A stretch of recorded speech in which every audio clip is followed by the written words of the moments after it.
Assalamualaikum warahmatullahi wabarakatuh. Saya Aditya Alvin Fauzan dengan NIM 44231 dari kelas 442F37 Kampus BSI Pemuda. Kali ini saya akan berpidato tentang ekonomi dan politik. Kepada berbagai fakta yang saya hormati, serta teman-teman yang saya banggakan. Pertama-tama marilah kita panjatkan puja dan puji syukur kehadirat Allah Subhanahu wa taala yang telah memberikan kita syafaat, hidayah, serta sehat jasmani dan rohani kepada kita semua. Kepada berbagai fakta yang saya hormati, serta teman-teman 2F yang saya banggakan, dalam kehidupan berbangsa dan bernegara, politik dan ekonomi itu adalah poin yang sama-sama berhubungan. Poin yang tidak bisa dipisahkan. Aspek yang tidak bisa dipisahkan. Kenapa? Karena gini, jika sebuah negara memiliki politik yang baik, adil, serta jujur kepada rakyatnya, maka ekonominya pun akan baik, rakyatnya pun akan makmur. Maka sebaliknya, jika sebuah negara memiliki politik yang tidak baik, korupsi di mana-mana, maka ekonominya pun akan berantakan. Semuanya akan kesusahan.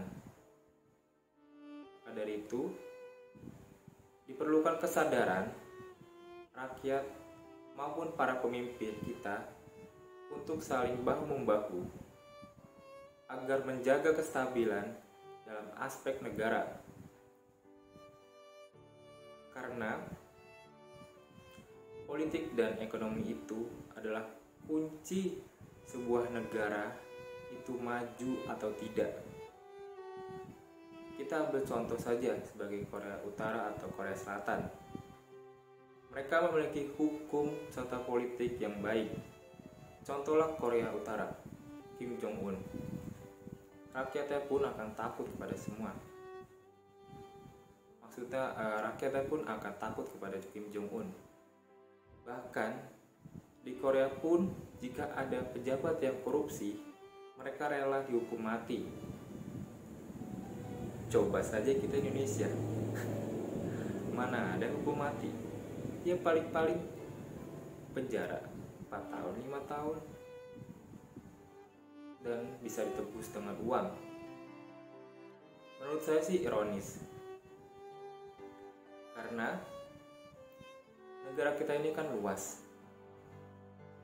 Jika pemimpinnya saja masih mengkorupsikan anggaran yang akan disalurkan kepada rakyat, bagaimana ekonominya? Contohnya begini. Kasus yang baru-baru ini terjadi yang sangat-sangat heboh, yaitu kasus korupsi bantuan sosial Corona, Covid, bayangin.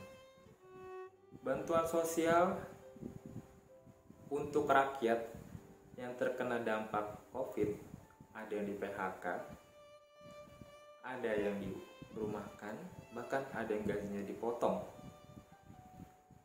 Karena waktu itu memang semua bidang-bidang perusahaan itu sedang takut-takutnya ya maksudnya sedang turun-turunnya, bahkan penjualan pun atau kayak impor eksportir juga mereka akan berhenti. Baru inilah ekonomi mulai merangkak naik, tapi dia melakukan korupsi di saat negara masih bangun-bangun, masih ibaratnya tuh merangkak.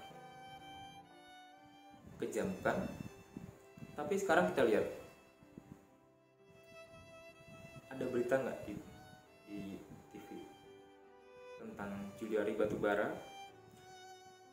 Harusnya dia itu dihukum mati karena sesuai undang-undang koruptor itu wajib dihukum mati, apalagi bantuan sosial itu di bawah, maksud saya di atas akal sehat manusia sih. bantuan sosial pun masih dikorupsi. hanya untuk keperluan pribadi gitu. Bagaimana rakyatnya yang susah payah mencari kerjaan baru, berjuang hidup, utang sana sini hanya untuk keluarganya. Ada yang demi kelaparan, demi anaknya, sedangkan pemimpin kita masih saja memikirkan egonya masing-masing. Korupsi di mana-mana. Bahkan yang baru ini, truk isi barang korupsi, maksud saya barang sitaan nih, barang bukti hilang coba. Gimana hukum Indonesia saat ini? Jika politiknya pun belum benar, bagaimana ekonominya? Truk yang berisi barang bukti saja bisa hilang. Kok bisa gitu? Di gedung KPK, truknya bisa hilang. Terus juga ramai kasus-kasus sekarang, banyak tawuran. Ya kan? Jika politiknya pun tidak benar, maka rakyatnya juga akan tidak benar, ekonomi juga tidak akan benar. Itulah yang saya rasakan. Saya sebagai wartawan media ikut prihatin. Saya sering di DPR, saya sering juga liputan di KPK. Saya kadang ingin melontarkan keresahan saya, makanya saya sering nanya untuk keperluan rakyat. Saya sering menyindir-nyindir anggota-anggota DPR itu, tapi jawaban mereka ada saja. Jadinya negara pun susah, anggaran untuk bansos pun dikorupsikan. Gimana otaknya? Itu untuk rakyat loh, yang susah, mati-matian berjuang hidup, malah dikorupsi loh. Sedangkan gaji para DPR itu udah besar, banyak pesangon-pesangon insentifnya mereka juga udah besar, tunjangan-tunjangan mereka juga udah besar. Bahkan ada isu yang gaji DPR pun minta naik. Kita masih susah cari kerja, ada gaji dipotong. Menurut saya itu tidak mencerminkan negara demokrasi ya. Jauh, apalagi kita yang negaranya itu kepulauan, banyak rakyatnya, masih saja dikorupsikan.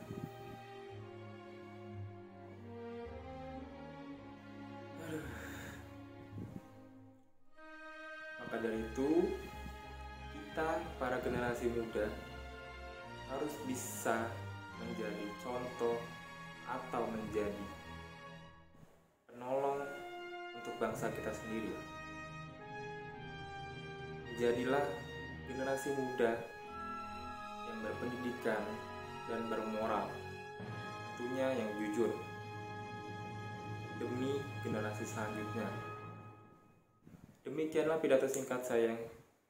Kurang lebihnya mohon maaf jika ada kata-kata yang tidak enak. Saya minta maaf karena keresahan saya sebenarnya ini. Kepada berbagai fakta yang saya hormati, demikianlah pidato saya singkat ini. Billahi taufiq wal hidayah. Wassalamualaikum warahmatullahi wabarakatuh.